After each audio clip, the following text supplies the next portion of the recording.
യേശു എന്നും എനിക്കെത്ര നല്ലവൻ, എല്ലാം നന്മയ്ക്കായി മാറ്റും സ്നേഹിതൻ. കാൽവരിയിൽ എൻ്റെ ശിക്ഷയേറ്റ രക്ഷകൻ, തുല്യമില്ല സ്നേഹത്തെ വാഴ്ത്തിടുന്നു ഞാൻ. എൻ്റെ യേശു എന്നും എനിക്കെത്ര നല്ലവൻ, എല്ലാം നന്മയ്ക്കായി മാറ്റും സ്നേഹിതൻ. കാൽവരിയിൽ എൻ്റെ ശിക്ഷയേറ്റ രക്ഷകൻ, തുല്യമില്ല സ്നേഹത്തെ വാഴ്ത്തിടുന്നു ഞാൻ. യേശു എത്ര നല്ലവൻ, എന്നേശു എത്ര നല്ലവൻ, എന്നുമെന്നും നടത്തുവാൻ മതിയായവൻ. യേശു എത്ര നല്ലവൻ, എന്നേശു എത്ര നല്ലവൻ, എന്നുമെന്നും നടത്തുവാൻ മതിയായവൻ.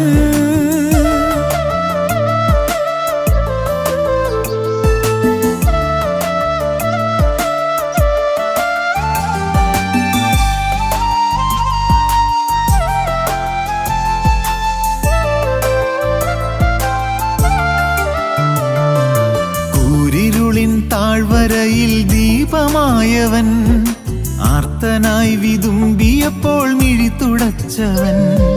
മരണനിഴലിലും തിരുമാർവിലെന്നെയും കരുണയോടെ ചേർത്തണച്ചോമനിച്ചവൻ. കൂരിരുളിൻ താഴ്വരയിൽ ദീപമായവൻ, ആർത്തനായി വിതുമ്പിയപ്പോൾ മിഴിത്തുടച്ചവൻ.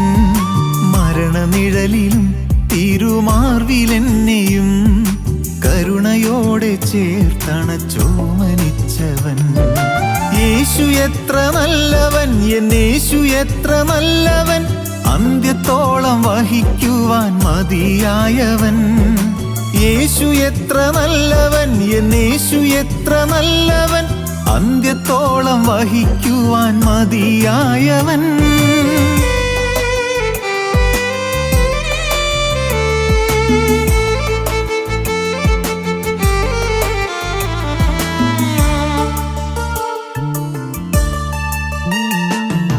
അനുഗ്രഹങ്ങൾ അനവരതം അനുഭവിക്കയിൽ, കാണുന്നതിൻ മറുവിലയാമരക്കുരിശതിൽ.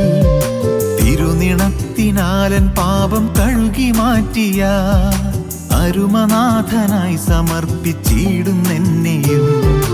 അനുഗ്രഹങ്ങൾ അനവരതം അനുഭവിക്കയിൽ, കാണുന്നതിൻ മറുവിലയാമരക്കുരിശതിൽ.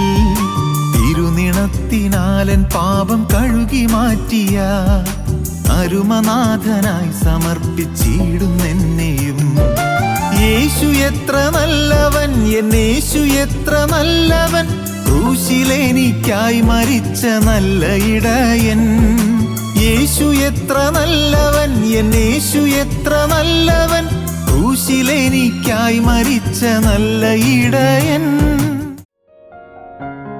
ഞങ്ങളും ക്രൂശിക്കപ്പെട്ട ക്രിസ്തുവിനെ പ്രസംഗിക്കുന്നു. പ്രിയപ്പെട്ടവരെ, ക്ഷാമം 41 അധ്യായം 54 വാക്യം വായിച്ച് കേൾക്കാം. യോസേഫ് പറഞ്ഞതുപോലെ ക്ഷാമമുള്ള 7 സംവത്സരം തുടങ്ങി. സകല ദേശങ്ങളിലും ക്ഷാമമുണ്ടായി. എന്നാൽ മിസ്രയീം ദേശത്തെല്ലായിടവും ആഹാരമുണ്ടായിരുന്നു. പിന്നെ മിസ്രയീം ദേശത്തെല്ലായിടവും ക്ഷാമമുണ്ടായപ്പോൾ ജനങ്ങൾ ആഹാരത്തിനായി ഫറവോനോട് നിലവിളിച്ചു. ക്ഷാമം വന്നപ്പോൾ ജനങ്ങൾ രാജാവിനോട് നിലവിളിച്ചു, അയ്യോ, ഞങ്ങൾ ക്ഷാമം മൂലം ചത്തുപോകുന്നല്ലോ, ഞങ്ങൾ കൂട്ടമായി ചത്തൊടുങ്ങുന്നല്ലോ. ജനം നിലവിളിച്ചു, കർത്താവേ, ഞങ്ങൾക്ക് ആത്മീയമായ ക്ഷാമം വന്നിരിക്കുന്നു. നാഥ, എനിക്ക് ആത്മീയമായ ക്ഷാമം വന്നിരിക്കുന്നു. എൻ്റെ ആത്മാവിന് കേടുവന്നിരിക്കുന്നു. ഇന്ന് ഞാൻ മരിച്ചാൽ ദൈവരാജ്യത്തിൽ ചെല്ലുമെന്നൊരു ഉറപ്പെനിക്കില്ല. കാരണം എൻ്റെ ജീവിതത്തിൽ പാപമുണ്ടല്ലോ. സ്നേഹിതരെ, നിങ്ങൾ കണ്ടുപിടിക്കുക, നിങ്ങൾ ചിന്തിക്കുക. നിങ്ങൾ ബുദ്ധിയുള്ളവരാണല്ലോ, നിങ്ങൾക്ക് ചിന്താശക്തിയുണ്ടല്ലോ, നിങ്ങൾക്ക് ഇച്ഛാശക്തിയുണ്ടല്ലോ, നിങ്ങൾക്ക് ആലോചനാശക്തിയുണ്ടല്ലോ. നിങ്ങൾ ചിന്തിക്കൂ, ഇന്നത്തെ സ്ഥിതിയിലാണ് എങ്കിൽ, ഇന്നത്തെ പാപം നിങ്ങളുടെ ജീവിതത്തിൽ ഉണ്ടായെങ്കിൽ നിങ്ങൾ ക്ഷാമത്തിലല്ലയോ, നിങ്ങൾ ദൈവരാജ്യത്തിൽ ചെല്ലുകയില്ലല്ലോ. നിങ്ങൾ ഇന്നത്തെ സ്ഥിതിയിൽ കടന്നുപോയാൽ ദൈവരാജ്യത്തിൽ എത്തുകയില്ലല്ലോ. ഒരുത്തൻ പുതുതായി ജനിച്ചില്ല എങ്കിൽ ദൈവരാജ്യം കാണാൻ കഴിയുകയില്ല എന്ന് കരുണയുള്ള കർത്താവ് പറഞ്ഞു. പുതുതായി ജനിച്ചുവോ? പഴയ മനുഷ്യൻ തന്നെയല്ലയോ ഇന്ന്? പഴയ കോപം തന്നെയല്ലയോ ഇന്ന്? പഴയ മദ്യപാനശീലം ഇന്നും വിട്ടിട്ടില്ലല്ലോ. പഴയ വഴക്കും പിണക്കവും മാറിയില്ലല്ലോ. പഴയ കലഹം മാറിയില്ലല്ലോ. പഴയ ദ്രവ്യാഗ്രഹം മാറിയില്ലല്ലോ. പഴയ സ്വാർത്ഥത മാറിയില്ലല്ലോ. പഴയ വീട്ടിലെ അമ്മായിയമ്മ പോലും മാറിയില്ലല്ലോ. പഴയ വീട്ടിലെ സഹോദരന്മാർ തമ്മിലുള്ള ഇഷ്ടക്കേടും മുഷിച്ചിലും മാറിയില്ലല്ലോ. ഇന്ന് പുറമേ ചിരിക്കുന്നുണ്ട്, പുറമേ വർത്തമാനം പറയുന്നുണ്ട്, പക്ഷേ ഉള്ളിൽ പാരുഷ്യമുണ്ടല്ലോ, ഉള്ളിൽ കയ്പുണ്ടല്ലോ, ഉള്ളിൽ നീരസമുണ്ടല്ലോ. ഇന്ന് ഹൃദയത്തിൽ സ്വസ്ഥതയില്ലല്ലോ. സ്നേഹിത, നിൻ്റെ ജീവിതത്തിൽ ഇന്നത്തെ സ്ഥിതിയിൽ നീ കടന്നുപോയാൽ ദൈവരാജ്യത്തിൽ ചെല്ലുകയില്ല. നീ കൊടിയ ക്ഷാമത്തിലാണ്, ആത്മീയമായ ക്ഷാമത്തിലാണ്, ആത്മീയമായ വറുതിയിലാണ്. ആത്മീയമായ വറുതിയിൽ കഴിയുന്നതുകൊണ്ട് നീ കരയേണ്ടിയിരിക്കുന്നു. ദൈവസന്നിധിയിൽ നിന്ന് നീ കരഞ്ഞ് നിലവിളിക്കേണ്ടിയിരിക്കുന്നു. എൻ്റെ കർത്താവേ, നീ എന്നെ അനുഗ്രഹിക്കണമേ എന്ന് പറഞ്ഞ് നീ കരയുക. വിലാപങ്ങളുടെ പുസ്തകം 2-ാം അധ്യായം എടുക്കുമ്പോൾ അവിടെ കാണാം 18-ാം വാക്യം മുതൽ. അവരുടെ ഹൃദയം കർത്താവിനോട് നിലവിളിച്ചു. സിയോൻ പുത്രിയുടെ മതിലെ രാവും പകലും ഓലോല കണ്ണുനീരൊഴുക്കുക. സിയോൻ പുത്രിയുടെ മതിലെ രാവും പകലും ഓലോല കണ്ണുനീരൊഴുക്കുക. നിനക്ക് തന്നെ സ്വസ്ഥത നൽകരുത്, നിനക്ക് തന്നെ സ്വസ്ഥത നൽകരുത്. നിന്റെ കൺമണി വിശ്രമിക്കുകയും അരുത്, നിന്റെ കൺമണി വിശ്രമിക്കുകയും അരുത്. രാത്രിയിൽ യാമാരംഭത്തിങ്കൽ എഴുന്നേറ്റ് നിലവിളിക്കുക. രാത്രിയിൽ യാമാരംഭത്തിങ്കൽ എഴുന്നേറ്റ് നിലവിളിക്കുക. നിന്റെ ഹൃദയത്തെ വെള്ളം പോലെ കർത്തൃസന്നിധിയിൽ പകരുക. നിന്റെ ഹൃദയം ഒഴുകട്ടെ, നിന്റെ ഹൃദയം തകരട്ടെ, നിന്റെ ഹൃദയം ആർദ്രതയാൽ ഒഴുകട്ടെ, ഉള്ളു തകർന്ന് പൊടിഞ്ഞ് കരയട്ടെ. നിന്റെ ഹൃദയം വെള്ളം പോലെ കർത്തൃസന്നിധിയിൽ പകരുക. വീഥികളുടെ തലയ്ക്കലൊക്കെയും വിശപ്പ് കൊണ്ട് തളർന്നു കിടക്കുന്ന നിന്റെ കുഞ്ഞുങ്ങളുടെ ജീവരക്ഷയ്ക്കായി അവങ്കിലേക്ക് കൈമലർത്തുക. വീഥികളുടെ തലയ്ക്കലൊക്കെയും വിശന്ന് തളർന്നു കിടക്കുന്ന കുഞ്ഞുങ്ങൾ, സഭകൾ തളർന്നു കിടക്കുന്നു, സമുദായങ്ങൾ തളർന്നു കിടക്കുന്നു, അനേകർ ആത്മീയമായി തകർന്നു കിടക്കുന്നു, അനേകർ സ്വസ്ഥതയില്ലാതെ അഴലുന്നു, അനേക കുടുംബങ്ങളിൽ സമാധാനമില്ല, അനേക യുവാക്കന്മാർ നാശത്തിലേക്ക് പോകുന്നു. ചെറുപ്രായത്തിൽ തന്നെ മദ്യപാനം ശീലിച്ചു കഴിഞ്ഞിരിക്കുന്നു, ചെറുപ്രായത്തിൽ തന്നെ കഞ്ചാവിൻ്റെ അടിമകളായി തീർന്നിരിക്കുന്നു, ചെറുപ്രായത്തിൽ തന്നെ ഡ്രഗ്സിൻ്റെ അടിമകളായി കഴിഞ്ഞിരിക്കുന്നു, ചെറുപ്രായത്തിൽ തന്നെ പാൻപരാഗും ഹാൻഡ്സ് ഉപയോഗിച്ച് കിറങ്ങി നടക്കുന്നു. അനേകം ചെറുപ്പക്കാർ നശിക്കുന്നു. ചെറുപ്പക്കാർ മാത്രമല്ല, അനേകം പ്രായമായവരും ഇന്ന് അശുദ്ധ ശീലങ്ങൾക്ക് അടിമകളായി തീർന്നിരിക്കുന്നു. കുടുംബങ്ങൾ തകരുന്നു, കുടുംബത്തിൽ സമാധാനം നഷ്ടപ്പെട്ടു പോയിരിക്കുന്നു, ആത്മഹത്യകൾ പെരുകുന്നു, സമാധാനമില്ല, കടം പെരുകുന്നു, കിട്ടുന്നതെല്ലാം കുടിച്ച് മുടിക്കുന്നു, കിട്ടുന്നതെല്ലാം അബ്കാരികൾക്ക് കൊടുത്ത് നശിക്കുന്നു. സഹോദരങ്ങളെ, സമ്പാദിക്കുന്നതെല്ലാം നശിപ്പിച്ചു കൊണ്ടിരിക്കുന്നു, കയ്യിലൊന്നും തങ്ങുന്നില്ല. ഉണ്ടാക്കുന്നുണ്ട്, പൈസ ഉണ്ടാക്കുന്നുണ്ട്, കൈ ചോർന്നു പോകുന്നു. എല്ലാം മദ്യഷാപ്പുകളിൽ ചോർന്നു പോകുന്നു, ബാർ ഹോട്ടലുകളിൽ ചോർന്നു പോകുന്നു, വേശ്യാലയങ്ങളിൽ ചോർന്നു പോകുന്നു. സഹോദരങ്ങളെ, നിങ്ങൾ ക്ഷമിക്കുക. ഞാൻ പറയുന്ന വാക്കുകളുടെ മൂർച്ച നിങ്ങൾ ക്ഷമിക്കുക. നിങ്ങൾ ചിന്തിക്കൂ. അനേകരും തളർന്നു കിടക്കുകയാണ്, അനേകരും ക്ഷാമബാധിതരാണ്, ക്ഷാമത്തിൽ വലയുകയാണ്, തലമുറ നശിക്കുകയാണ്. അനന്തര തലമുറയെക്കുറിച്ച് ഇന്ന് വേവലാതിപ്പെട്ട് കരയേണ്ടിയിരിക്കുന്നു. ഭാവികാല തലമുറ ഇന്ന് നാശോന്മുഖമായ ക്ഷയോന്മുഖമായ പദ്ധതികളിലേക്ക് നീങ്ങിക്കൊണ്ടിരിക്കുന്നു. ദൈവത്തിന് സ്തോത്രം. സഹോദരങ്ങളെ, ഇന്ന് വളരെ ഹീനമായ ജീവിത മാതൃകകൾ പലരും സ്വീകരിച്ചു കൊണ്ടിരിക്കുന്നു. Pre marital sex, extra marital sex ഇന്നത്തെ സമൂഹത്തിൻ്റെ വലിയ കെടുതിയായി മാറിയിരിക്കുന്നു. പണ്ടൊക്കെ ഉണ്ടായിരുന്നു, പക്ഷേ അതുപോലല്ല ഇന്ന്. പ്രീ മാരിറ്റൽ സെക്സ്, വിവാഹത്തിന് മുൻപുള്ള പ്രേമബന്ധങ്ങൾ, വിവാഹത്തിന് മുൻപുള്ള ലൈംഗിക ബന്ധങ്ങൾ. Pre marital sex, extra marital sex, വിവാഹം കഴിഞ്ഞിട്ട് ഇതരരോട്, സ്വന്തം ഭാര്യയല്ലാതെ വേറെ സ്ത്രീയോട്, സ്വന്തം ഭർത്താവല്ലാതെ വേറെ പുരുഷനോട്, extra marital sex. Sex is a blessing, I must say. ദൈവത്തിന് സ്തോത്രം. സെക്സ് ഒരു ബ്ലെസ്സിങ് ആണ്. It's not at all a curse. അല്ല, അതൊരു ശാപമല്ല. സെക്സ് നല്ലതാണ്. ആരോഗ്യമുള്ള ഏതൊരു പുരുഷനും ഏതൊരു സ്ത്രീക്കും സെക്സ് നല്ലത് തന്നെ, അനുഗ്രഹം തന്നെ. പക്ഷേ അത് വേണ്ടാതനത്തിൽ ഉപയോഗിക്കരുത്. സ്വന്തം ഭാര്യയോട്, സ്വന്തം ഭർത്താവിനോടല്ലാതെ നിങ്ങളുടെ സെക്സ് മാറിപ്പോകരുത്. അങ്ങനെ വന്നാൽ ക്ഷാമം വരും, മക്കൾക്ക് ക്ഷാമം വരും, മക്കൾ മുടിയും, മക്കൾ നശിക്കും. നിങ്ങൾ ജീവിക്കുന്നത് പോലെ നിങ്ങൾ മക്കൾ ജീവിച്ചാൽ മതിയോ? നിങ്ങൾ ജീവിച്ചതുപോലെ നിങ്ങളുടെ മക്കൾ ജീവിച്ചാൽ നിങ്ങൾക്ക് സന്തോഷമാണോ? നിങ്ങൾ മദ്യവെച്ച് ലക്കിട്ട് നടക്കുന്നവർ നിങ്ങളുടെ മക്കൾ നശിച്ചു പോകുന്നത് നിങ്ങൾക്ക് ഇഷ്ടമാണോ? ദൈവത്തിന് സ്തോത്രം. സഹോദരങ്ങളെ, ചിന്തിച്ചാൽ നിങ്ങൾ തിരിയും. അതാണ് ഞാൻ ആദ്യം പറഞ്ഞത്. നിങ്ങൾക്ക് ചിന്താശക്തി ഉണ്ടല്ലോ, ചിന്തിക്കാൻ ബുദ്ധിയുണ്ടല്ലോ, നിങ്ങൾ വിവേകമുള്ളവരാണല്ലോ. ചിന്തിച്ചു നോക്കൂ. നിങ്ങൾ ജീവിച്ചതുപോലെ നിങ്ങളുടെ മക്കൾ ജീവിച്ചാൽ നിങ്ങൾക്ക് സന്തോഷമാണോ? ദൈവത്തിന് സ്തോത്രം. നിങ്ങളെല്ലാവരെയും ഞാൻ കാടടച്ച് പറയുകയല്ല, എല്ലാവരെയും മൊത്തമായി പറയുകയല്ല. ചിലരെങ്കിലും ഈ വാക്കുകൾ അവരെ തൊടുന്നുണ്ടായിരിക്കും, ചിലരെങ്കിലും. ദൈവത്തിന് സ്തോത്രം. ഇന്ന് ക്ഷാമം ബാധിച്ചിരിക്കുന്നു. വീഥികളുടെ തലക്കലൊക്കെയും തളർന്നു കിടക്കുന്ന കുഞ്ഞുങ്ങൾ ആഹാരം എവിടെയെന്ന് ചോദിക്കുന്നു.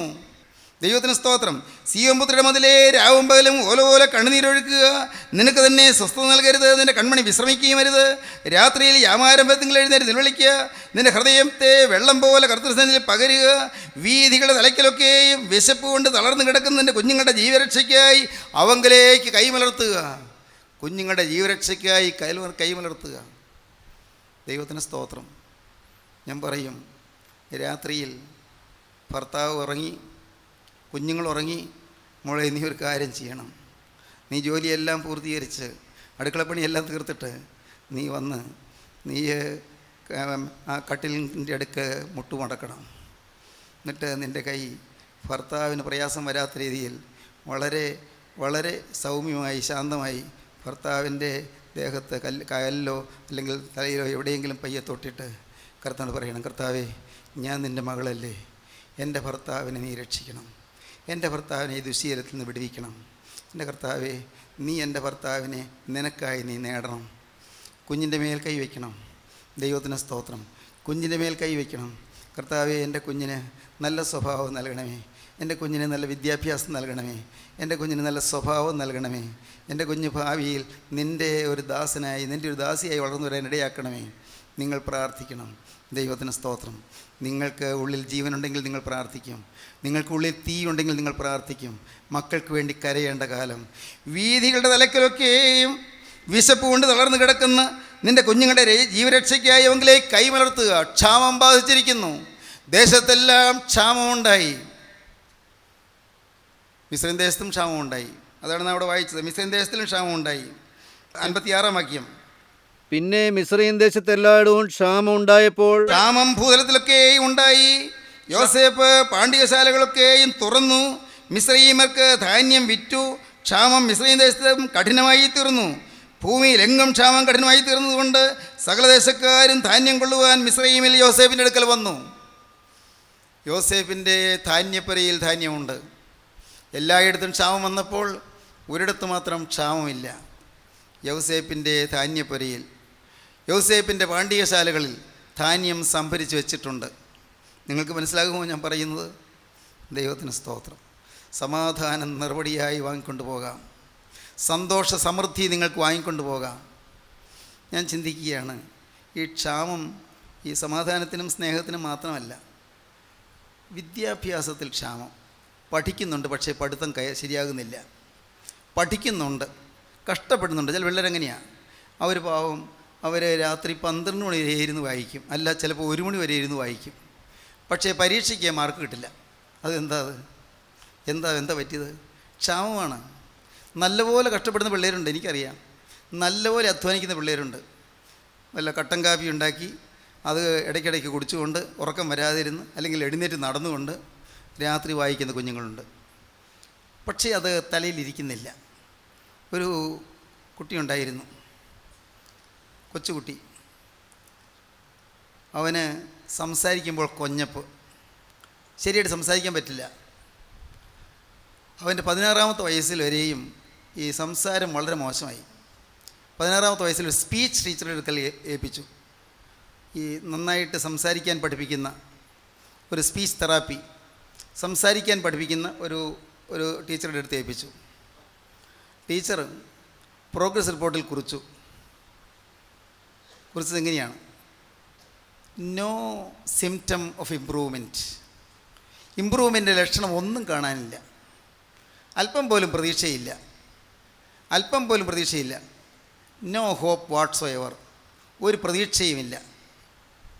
ദൈവത്തിന് സ്തോത്രം. എന്നാൽ കേൾക്കണമോ നിങ്ങൾക്ക്?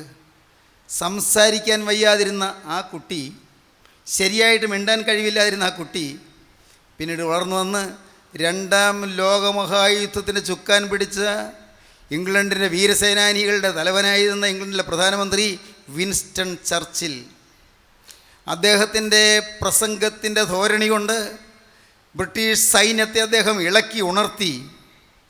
സംസാരിക്കാൻ വയ്യായിരുന്നു. 16-ാമത്തെ വയസ്സ് വരെയും സംസാരിക്കുമ്പോൾ കൊഞ്ഞപ്പുണ്ടായിരുന്ന ചെറുപ്പക്കാരൻ.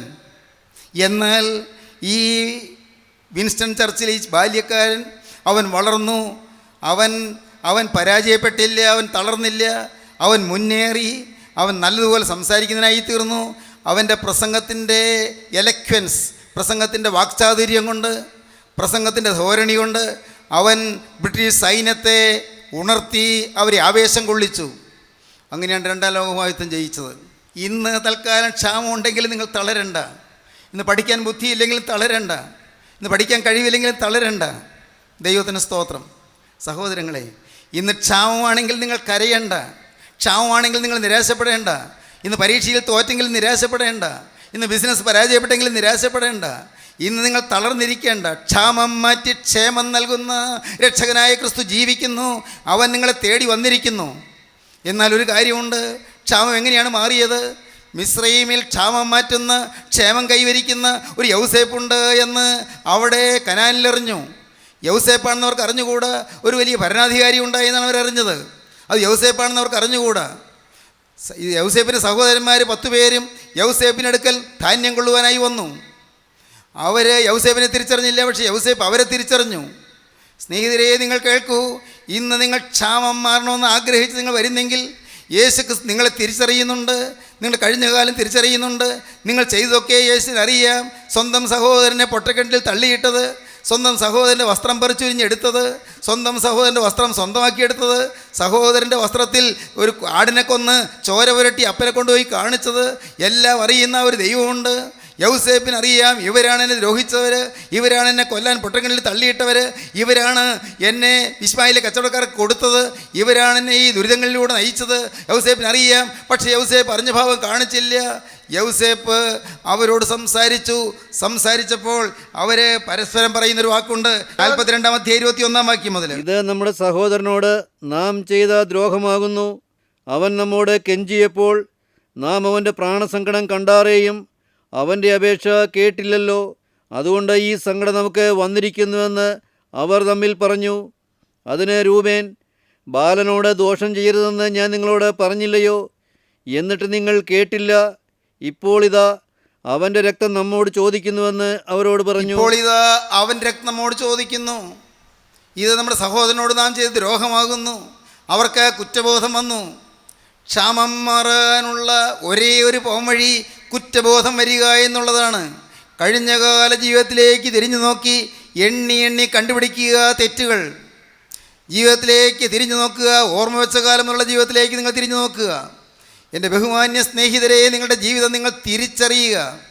നിങ്ങൾ എങ്ങനെയെല്ലാമാണ് ജീവിച്ചു പോകുന്നതെന്ന് നിങ്ങൾ തിരിച്ചറിയുക. നിങ്ങൾ ചെയ്തത് മറ്റാരും അറിഞ്ഞില്ലല്ലോ എന്നാണ് നിങ്ങൾ വിചാരിച്ചത്. ആരും അറിഞ്ഞില്ല, ശരി. പക്ഷേ സ്വർഗത്തിലെ ദൈവം അറിഞ്ഞു. ദൈവത്തിൻ്റെ പുസ്തകത്തിൽ എഴുതി കഴിഞ്ഞു. അതെല്ലാം സെൽഫ് റെക്കോർഡിംഗ് ആണ്, ഓട്ടോമാറ്റിക് റെക്കോർഡിംഗ് ആണ്, അതെല്ലാം സ്പോണ്ടേനിയസ് റെക്കോർഡിംഗ് ആണ്. എല്ലാം റെക്കോർഡ് ചെയ്ത് കഴിഞ്ഞു. ദൈവത്തിന് സ്തോത്രം. അതെല്ലാം ഇനി വെളിപ്പെടുന്നൊരു ദിവസമുണ്ട്. കർത്താവായ യേശു ക്രിസ്തുവിന്റെ 2ാമത്തെ വരവിൽ ന്യായ ദിവസത്തിൽ എല്ലാം വെളിപ്പെട്ട് വരും. ആബാലവൃദ്ധം സകലമായ മനുഷ്യരും കൂടി നിൽക്കുന്ന മഹാബഹുജന സദസ്സിൽ എല്ലാം ഉറക്കെ വായിച്ച് കേൾപ്പിക്കും. സത്യമാണ്. വെളിപ്പാട് 20-ാം അധ്യായം 11-ാം വാക്യം മുതൽ വായിക്കുമ്പോൾ കാണാം. എല്ലാം ഉറക്കെ വായിച്ച് കേൾപ്പിക്കും. ഓരോരുത്തരും അവരെക്കുറിച്ച് എഴുതിയിരിക്കുന്നതെല്ലാം വായിച്ച് കേൾക്കേണ്ടി വരും. എല്ലാവരും വായിച്ച് കേൾപ്പിക്കും. ആബാലവൃദ്ധം എന്നാണ് അവിടെ പറഞ്ഞിരിക്കുന്നത്. ബാലം മുതൽ വൃദ്ധൻ വരെ സകലരും കേൾക്കും. എല്ലാവരും ഉള്ളൊരു മഹാസദസ്സ്, ന്യായവിസ്താര രംഗം. കർത്താവായ യേശു ജീവനുള്ള ദൈവം സിംഹാസനത്തിൽ ഇരുന്നുകൊണ്ട് ന്യായം വിധിക്കുന്ന ദിവസം. സ്നേഹിതരെ, ഇന്ന് ആരും ചോദിക്കാനില്ല. ഇന്നാരും ന്യായം ചോദിക്കാനില്ല. ഇന്നാരും പഴി പറയാനില്ല. ഇന്നാരും ചൂണ്ടിക്കാണിക്കാനില്ല. ഇന്ന് തോന്നിയതുപോലെ ജീവിക്കാം. ആരും തടസ്സം ചെയ്യാനില്ല. ആരും നിങ്ങളെ വിലക്കാനില്ല. ഇന്ന് തോന്നിയതുപോലെ ജീവിക്കാം. എന്തും ചെയ്യാം, എന്തും പറയാം. ആരെയും കുറ്റം പറയാം, ആരെയും അവമാനിക്കാം, എന്തെല്ലാം അവഹേളനങ്ങൾ ഉണ്ടാക്കാം. പക്ഷേ അറിഞ്ഞുകൊള്ളൂ, എല്ലാം വെളിപ്പെടുന്നൊരു ദിവസമുണ്ട്. ഇന്നാരും അറിഞ്ഞില്ല. മകളെ, നിൻ്റെ ജീവിതത്തിൽ ഒന്ന് പോയ രഹസ്യമായ പാപങ്ങൾ ആരും അറിഞ്ഞില്ല. യൗവനക്കാരാ, നിൻ്റെ ജീവിതത്തിൽ ഒന്ന് പോയ ഹീന പാപങ്ങൾ ആരും അറിഞ്ഞില്ല. പക്ഷേ സ്വർഗത്തിൽ നീ അറിഞ്ഞു. അത് മറഞ്ഞിരിക്കുന്നില്ല. നീ അറിയുക, അത് മറഞ്ഞു പോവുകയില്ല. ദൈവത്തിന് സ്തോത്രം. പ്രിയപ്പെട്ടവരെ, നിങ്ങളുടെ ജീവിതത്തിൽ എത്ര ഹീനമായ പാതകങ്ങൾ സംഭവിച്ചു പോയെങ്കിലും, ഏതെല്ലാം തിന്മകൾ സംഭവിച്ചു പോയെങ്കിലും, ഏതെല്ലാം ദുഷ്ടതകൾ സംഭവിച്ചു പോയെങ്കിലും, എന്തെല്ലാം അകൃത്യങ്ങൾ വന്നു പോയെങ്കിലും, ഏതെല്ലാം ലംഘനങ്ങൾ അതിക്രമങ്ങൾ സംഭവിച്ചു പോയെങ്കിലും എല്ലാം ഒരു സെക്കൻഡ് കൊണ്ട് ക്ഷമിച്ചു തരും. ഒട്ടും സംശയിക്കേണ്ട. നിങ്ങൾ ഇന്ന് ഇവിടെ വചനം കേട്ടുകൊണ്ടിരിക്കുമ്പോൾ ഇപ്പോൾ നിങ്ങൾ കുരിശിലേക്ക് നോക്കുവീൻ. ഇപ്പോൾ നിങ്ങൾ 20 വെള്ളിക്കാശിന് ഒറ്റ കളഞ്ഞ യൗസേപ്പിനെ പോലെ 30 വെള്ളിക്കാശിന് ഒറ്റിക്കൊടുക്കപ്പെട്ട കർത്താവായ യേശുവിങ്കിലേക്ക് നിങ്ങൾ നോക്കുവീൻ. നിങ്ങൾ യേശുവിങ്കിലേക്ക് ഒന്ന് ശ്രദ്ധിച്ചു നോക്കുവീൻ. യേശു ക്രിസ്തു ക്രൂശിന്മേൽ 3 ആണികളിൽ തൂങ്ങി പിടയുന്നത് നിങ്ങൾ കാണുവീൻ. യേശുവിൻ്റെ തിരുവിലാവിൽ നിന്ന് രക്തം ഒഴുകുന്നത് നിങ്ങൾ നോക്കുവീൻ. യേശു ഒരു കുറ്റവും ചെയ്യാത്ത യേശു, ഒരു പാപവും ചെയ്യാത്ത യേശു, ഒരു പാപിയെപ്പോലെ, ഒരു കുറ്റവാളിയെപ്പോലെ, ഒരു കൊലയാളിയെപ്പോലെ ക്രൂശിൽ കിടന്ന് പിടയുന്നത് നിങ്ങൾ കാണുവീൻ. യേശുവിൻ്റെ തിരുമുഖത്ത് നിന്ന് രക്തം ചാലുകളായി ഒഴുകുന്നത് നിങ്ങൾ കാണുവീൻ. അവിടെ രോമങ്ങൾ പിഴുതെടുത്തിരിക്കുന്നു, കന്നത്ത് അടിയേറ്റിരിക്കുന്നു, ശിരസിൽ മുൾമുടി വെച്ച് അടിച്ചതുകൊണ്ട് ശിരസിൽ നിന്ന് രക്തം ചാലുകളായി ഒഴുകുന്നു. വിയർപ്പും രക്തം ഒഴുകിച്ചേർന്ന് ഒഴുകി അത് ശരീരത്തിലൂടെ ഒഴുകി ഇറങ്ങുന്നു. ശരീരത്തിൽ ചാട്ടവാറ കൊണ്ട് അവിടെ മുഴുവൻ പിളർന്നിരിക്കുന്നു, രക്തം തുളിച്ച് വരുന്നു. പ്രിയപ്പെട്ടവരെ, യേശുവിൻ്റെ അടിപ്പിണരുകളാൽ നമുക്ക് സൗഖ്യമുണ്ട്. നിങ്ങൾ വിശ്വസിക്കൂ. ഇത് കേവലം പ്രസംഗവചനമല്ല, സത്യമാണ്. വാക്കുകളെ കേൾക്കുന്ന യാതൊരാൾക്കും ഏതെല്ലാം ഹീനകൃത്യങ്ങൾ ചെയ്തവരാണെങ്കിലും, ഏതെല്ലാം മ്ലേച്ഛമായ കാര്യങ്ങൾ മുഴിയവരാണെങ്കിലും എല്ലാ പാപവും ക്ഷമിച്ചു തരുവാൻ, എല്ലാം തുടച്ചു മാറ്റുവാൻ, എല്ലാം നീക്കിത്തരുവാൻ കർത്താവായ യേശുവിൻ്റെ തിരുരക്തമുണ്ട്. നിങ്ങൾ വിശ്വസിക്കൂ. ഇത് നമ്മുടെ സഹോദരനോട് നാം ചെയ്ത ദ്രോഹമാകുന്നു എന്ന് അവർ പറഞ്ഞ മാത്രയിൽ തന്നെ യേശുവിൻ്റെ സ്നേഹം അവരുടെ മേൽ പകർന്നു. യൗസേപ്പിൻ്റെ സ്നേഹം അവരുടെ മേൽ ഒഴുകി. യൗസേപ്പ് അവരെ വാത്സല്യപൂർവ്വം നോക്കി. യൗസേപ്പ് അവരെ നോക്കി കരഞ്ഞു. യൗസേപ്പ് കരച്ചിലടക്കാൻ വയ്യാതെ അകത്ത് പോയി കരഞ്ഞു. അകത്ത് പോയി യൗസേപ്പ് ഏങ്ങലടിച്ച് കരഞ്ഞു. എൻ്റെ പ്രിയ സഹോദരന്മാർ, എന്നെ ദ്രോഹിച്ചവർ, അവർക്ക് കുറ്റബോധം വന്നു തുടങ്ങിയല്ലോ. അവരുടെ കഷ്ടപ്പാട് മാറുമല്ലോ, അവരുടെ ദുരിതം മാറുമല്ലോ, അവരുടെ ക്ഷാമം മാറുമല്ലോ, അവർക്ക് ക്ഷേമം കൈവരുമല്ലോ, അവർക്ക് സന്തോഷം കൈവരുമല്ലോ, അവരുടെ ജീവിതം സൗഭാഗ്യവത്തായി തീരുമല്ലോ. നല്ലത് നല്ലത്. അവർ കുറ്റബോധം തുടങ്ങി. ഇത് നമ്മുടെ സഹോദരനോട് നാം ചെയ്ത് ദ്രോഹമാകുന്നു. അവൻ നമ്മുടെ പ്രാണസങ്കടത്തോടെ കെഞ്ചിയാറേയും നാം അവൻ്റെ വേക്ഷ കേട്ടിട്ടും നാം കേൾക്കാത്തതുപോലെ നിന്നു. അവനോട് ദ്രോഹമായി നാം പ്രവർത്തിച്ചല്ലോ, അവനോട് നാം കരുണ കൂടാതെ പ്രവർത്തിച്ചല്ലോ എന്ന് പറഞ്ഞ് അവർ പരസ്പരം കുറ്റബോധത്തോടെ സംസാരിച്ചപ്പോഴേക്കും യൗസേപ്പിൻ്റെ ഉള്ള ആർദ്രമായി. സഹോദരങ്ങളെ, നാം അനുഭവിക്കുമ്പോൾ കർത്താവിൻ്റെ ഉള്ള ആർദ്രമാകും. നാം പശ്ചാത്തപിക്കുമ്പോൾ കർത്താവിൻ്റെ ഉള്ളരിയും. ദൈവം സ്നേഹമല്ലേ, ദൈവം കരുണയല്ലേ? എന്നാൽ ദൈവം നീതിമാനാണ്. നാം അനുഭവിക്കാതെ കർത്താവിനൊന്നും ചെയ്യാൻ സാധിക്കുകയില്ല. കർത്താവ് ദുഃഖത്തോടെ നിൽക്കുകയുള്ളൂ. കർത്താവ് സ്നേഹത്തിൻ്റെ ദുഃഖത്തോടെ എരിവരിക്കൊണ്ട് നിൽക്കുകയുള്ളൂ. നിങ്ങൾ അനുഭവിച്ചാൽ മാത്രമേ കർത്താവ് എന്തെങ്കിലും പ്രവർത്തിക്കാൻ പറ്റൂ. നിങ്ങളുടെ ഉള്ളു തകർന്നാൽ മാത്രമേ അയ്യോ വേണ്ടായിരുന്നല്ലോ കർത്താവേ, അരുതായിരുന്നല്ലോ, എനിക്ക് എന്ത് പറ്റി, പിശാചിനെ ചതിച്ചല്ലോ കർത്താവേ, സാത്താൻ്റെ വലിയ ഞാൻ കുടുങ്ങിപ്പോയല്ലോ കർത്താവേ, പിശാചിട്ട ചൂണ്ടയിൽ ഞാൻ കൊളുത്തിപ്പോയല്ലോ കർത്താവേ, ചൂണ്ടയിട്ട് എന്നെ വലിച്ചെടുക്കാൻ പിശാച് തന്ത്രപൂർവ്വം ചൂണ്ടയിട്ടപ്പോൾ ഞാൻ എത്ര ഉപദേശം കിട്ടിയിട്ട് ഞാൻ ചൂണ്ടയിൽ പിന്നെയും ഞാൻ കടിച്ചു പോയല്ലോ കർത്താവേ, അയ്യോ ഞാൻ അപകടത്തിലായിപ്പോയല്ലോ കർത്താവേ. വെള്ളത്തിൽ, പെരുവെള്ളത്തിൽ മറ്റു കൂട്ടുകാരായ മീനിൻ്റെ കൂടെയെല്ലാം നല്ല തുള്ളിക്കളിച്ച് നൃത്തം ചെയ്ത് നടന്നിരുന്ന ഞാൻ ഇപ്പോൾ ഈ വെള്ളത്തിൽ നിന്ന് പൊങ്ങി ആകാശത്തിൽ ഞാൻ പെടയുന്നല്ലോ, ഞാൻ വായുവിൽ കിടന്ന് പെടയുന്നല്ലോ, എൻ്റെ അവസ്ഥ ഭയാനകമാണല്ലോ, നരകത്തിയിൽ ഞാൻ പെടയുന്നല്ലോ. സ്നേഹിതരെ, നിങ്ങൾ വിളിക്കൂ, ദൈവത്തെ വിളിച്ച് അപേക്ഷിക്കൂ, തെറ്റുപറ്റിയതിനോർത്ത് കരയൂ, വന്നുപോയ അനർത്ഥങ്ങളോർത്ത് ദൈവസന്നിധിയിൽ കരയൂ, വന്നുപോയ അകൃത്യങ്ങളോർത്ത് കരയൂ. സിയോൻ പുത്രി മുതലേ ഓലോല കണ്ണീരൊഴുക്കുക, രാവും പകലും നിന്റെ കൺമണി വിശ്രമിക്കരുത്. ഈ നിങ്ങൾ കേട്ടുകൊണ്ടിരിക്കുമ്പോൾ ഇപ്പോൾ നിങ്ങൾക്ക് ദൈവത്തോട് പറയാം, കർത്താവേ എൻ്റെ പേരിലുള്ള പാപങ്ങളെല്ലാം മായിച്ചു തരണമേ. എൻ്റെ യേശുവേ, എൻ്റെ പേരിലുള്ള പാപങ്ങൾ നീ മായിച്ചു തരണമേ. എൻ്റെ പേരിൽ എഴുതപ്പെട്ട പാപങ്ങളെല്ലാം മായിച്ചു തരണമേ കർത്താവേ. ഇന്ന് എൻ്റെ പേരിൽ ഓർമ്മയുടെ പുസ്തകത്തിൽ നിന്ന് എല്ലാം മായിച്ചു കിട്ടിയാൽ അപ്പോൾ സ്വാഭാവികമായും എൻ്റെ പേര് ജീവൻ്റെ പുസ്തകത്തിൽ എഴുതുമല്ലോ കർത്താവേ. ഇന്ന് ജീവൻ്റെ പുസ്തകത്തിൽ എനിക്ക് പേര് വേണം. ദൈവത്തിന് സ്തോത്രം. വേദപുസ്തകം പറയുന്നു, ഫിലിപ്പിയ ലേഖനം 3-ാം അധ്യായത്തിൻ്റെ അവസാന ഭാഗം, നമ്മുടെ പൗരത്വമോ സ്വർഗത്തിലാകുന്നു. വായിക്കാം. നമ്മുടെ പൗരത്വമോ സ്വർഗത്തിലാകുന്നു. അവിടെ നിന്ന് കർത്താവായ യേശുക്രിസ്തു രക്ഷിതാവായി വരുമെന്ന് നാം കാത്തിരിക്കുന്നു. അവൻ സകലവും തനിക്ക് കീഴ്പ്പെടുത്തുവാൻ കഴിയുന്ന തൻ്റെ വ്യാപാര ശക്തി കൊണ്ട് നമ്മുടെ താഴ്ചയുള്ള ശരീരത്തെ തൻ്റെ മഹത്വമുള്ള ശരീരത്തോട് അനുരൂപമായി രൂപാന്തരപ്പെടുത്തും. യേശുക്രിസ്തുവിൻ്റെ രക്തത്താൽ ഈ പാപമോചനം പ്രാപിച്ചാൽ യേശു വീണ്ടും വരുമ്പോൾ ഈ താഴ്ചയുള്ള ശരീരം മാറും, മഹത്വമുള്ള ശരീരമായി മാറും. നമ്മുടെ താഴ്ചയുള്ള ശരീരത്തെ തൻ്റെ മഹത്വമുള്ള ശരീരത്തോട് അനുരൂപമായി രൂപാന്തരപ്പെടുത്തും. ഈ ശരീരം മാറും. സ്നേഹിതരെ, സത്യമാണിത്. ഈ ശരീരം മാറും, ഒരു പുതിയ ശരീരം ലഭിക്കും. അതൊരാത്മശരീരമായിരിക്കും. ദൈവത്തിൻ്റെ വലിയ നാമം മഹത്വപ്പെടട്ടെ. സഹോദരങ്ങളെ, ഞാൻ പറഞ്ഞ് നിങ്ങൾക്ക് മനസ്സിലായോ? ഈ ആത്മശരീരം പ്രാപിച്ചാൽ ഒരു സെക്കൻഡ് പോലും വേണ്ട, നമുക്ക് കർത്താവായ യേശുവിൻ്റെ സ്വർഗ്ഗരാജ്യത്തിൽ എവിടെയും പറന്നിയെല്ലാം. ദൈവത്തിൻ്റെ വലിയ നാമം മഹത്വപ്പെടട്ടെ. ഒരു ദിവസം അതുണ്ടാകും. ഒരു ദിവസം യേശു വീണ്ടും വരും. ദൈവത്തിന് സ്തോത്രം. യേശുവിൻ്റെ രക്തത്താൽ നിങ്ങൾ കഴുകപ്പെട്ടു. ഇത് നമ്മുടെ സഹോദരനോട് നാം ചെയ്ത ദ്രോഹമാകുന്നു. ക്ഷാമം മാറും, ക്ഷേമം കൈവരും. കുറ്റബോധം വന്നാൽ മാത്രം മതി, പാവബോധം വന്നാൽ മാത്രം മതി. പാവബോധം വന്നാൽ എല്ലാം മാറി മറയും. എല്ലാ പ്രശ്നങ്ങളും മാറും, എല്ലാ ദുരിതങ്ങളും മാറും, എല്ലാ അസ്വസ്ഥതകളും മാറും. പാപം മാറും, കേടുകൾ മാറും, ദുരിതങ്ങൾ മാറും, നരകം മാറും, പൈശാചികൻ നമ്മിൽ നിന്ന് വിട്ടുപോകും, ദുരാത്മാക്കൾ ലജ്ജിച്ചു മാറും. ദൈവത്തിന് സ്തോത്രം. യേശുക്ക് സന്തോഷിക്കും. യേശുക്ക് നമ്മുടെ ഹൃദയത്തിലേക്ക് എഴുന്നള്ളി വന്ന് ഹൃദയത്തിൽ അധീശനായി വാഴും. യേശു നമ്മുടെ നാഥനായി വാഴും. ഇന്ന് ഈ വാക്കുകളെ കേൾക്കുന്ന എൻ്റെ ബഹുമാന്യ സഹോദരങ്ങളെ, നിങ്ങൾക്ക് വേണമെങ്കിൽ ഇപ്പോൾ തന്നെ യേശുവിനെ നിങ്ങൾക്ക് വിളിക്കാം. ഇപ്പോൾ തന്നെ യേശുവിനോട് പറയാം, കർത്താവേ, എൻ്റെ പാപങ്ങൾ ഓർക്കരുതേ. നിൻ്റെ തിരുവിലാവിൽ നൊഴിയ രക്തത്താൽ എന്നെ ഒന്ന് കഴുകണമേ. യേശുവേ, നിൻ്റെ തിരുവിലാവിൽ നൊഴിയ രക്തത്താലും നീരിനാലും എന്നെ കഴുകി ഒടിപ്പാക്കണമേ. എന്നെ വിശുദ്ധീകരിക്കണമേ. ഇന്നു മുതൽ നാഥ, ഞാൻ നിൻ്റെ വകയായിരിക്കും. എൻ്റെ നാഥ, ഇന്നു മുതൽ ഞാൻ എൻ്റെ പുതിയ സൃഷ്ടിയായിരിക്കും. ദൈവത്തോട് നിങ്ങൾ വാക്ക് പറയുമോ? ഇപ്പോൾ നിങ്ങൾ തന്നെ സമർപ്പിക്കുമോ? പാവമില്ലാത്ത ജീവിതം ഇപ്പോൾ നിങ്ങൾ ആരംഭിക്കുമോ? ഇന്ന് നിങ്ങളുടെ ജീവിതത്തിൻ്റെ ആദ്യത്തെ ചുവടുവെപ്പായിരിക്കട്ടെ. ആത്മീയ ജീവിതത്തിൻ്റെ ആദ്യത്തെ ചുവടുവെപ്പ്, ആത്മീയ ജീവിതത്തിൻ്റെ ആദ്യത്തെ കാൽവെപ്പ്, ആത്മീയ ജീവിതത്തിൻ്റെ 1-ാം അധ്യായം തുടങ്ങട്ടെ. യേശുവേ, ഈ നിമിഷം മുതൽ ഞാൻ പുതിയ മനുഷ്യൻ. ഇനി മദ്യം തൊടുകയില്ല, ഇനി പാവത്തിനിടം കൊടുക്കുകയില്ല, ഇനി വൈരാഗ്യം ഉണ്ടാവുകയില്ല. എന്നോട് തെറ്റ് ചെയ്തവരോട് ഞാൻ ക്ഷമിക്കും. യേശുവേ, ഞാൻ സ്നേഹത്തിൻ്റെ പര്യായമായി ജീവിക്കും. സ്നേഹത്തിൻ്റെ പ്രതിനിധിയായി ഞാൻ ജീവിക്കും. സ്നേഹത്തിൻ്റെ പ്രതീകമായി ഞാൻ ജീവിക്കും. യേശുവേ, ഞാൻ യേശുവിൻ്റെ സ്വഭാവമുള്ളവനായി ജീവിക്കും. സമർപ്പിക്കുമോ? അങ്ങനെ സമർപ്പിക്കുന്നു എങ്കിൽ, യേശുവേ, ഇന്നു മുതൽ ഞാൻ നിൻ്റെ വക എന്ന് നിങ്ങൾ നാവെടുത്ത് പറയുവീൻ. ഞാൻ പറഞ്ഞു തരാം. യേശുവേ, ഇന്നു മുതൽ ഞാൻ നിൻ്റെ വക. എൻ്റെ യേശുവേ, നീ എനിക്ക് വേണ്ടി ക്രൂസിൽ മരിച്ചതിനാൽ ഇന്നു മുതൽ ഞാൻ നിനക്കായി ജീവിക്കും.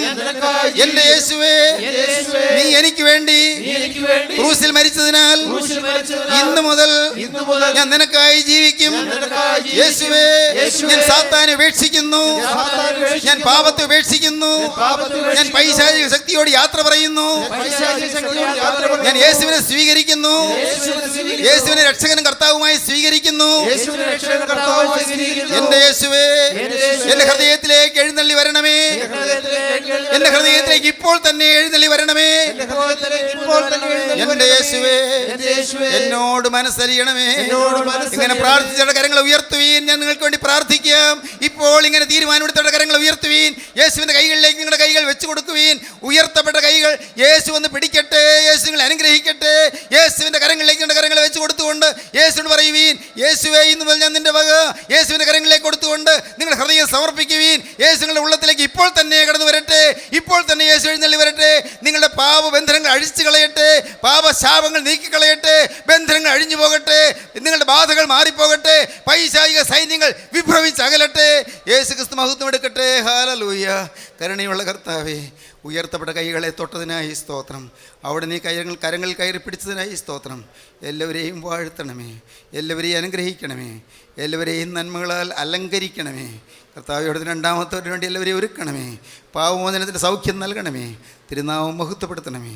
യേശു ക്രിസ്തുവിൻ്റെ രാജകീയ നാമത്തിൽ തന്നെ. ആമീൻ. ഹല്ലേലൂയ.